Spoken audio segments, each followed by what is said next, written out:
morning! Mga guys, magandang buhay.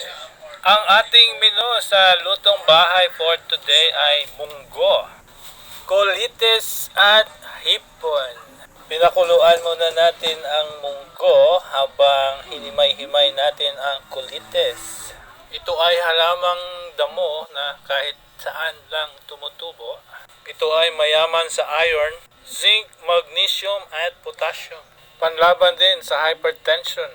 As always, unusual, igisa ang sibuyas, bawang, sutay ng konti, tapos ilagay na ang kamatis.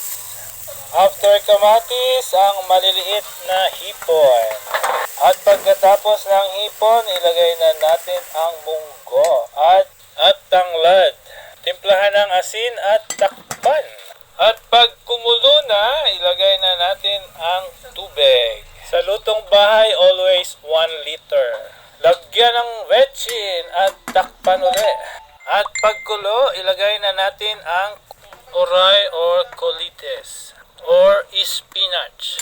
It is known also as superfood.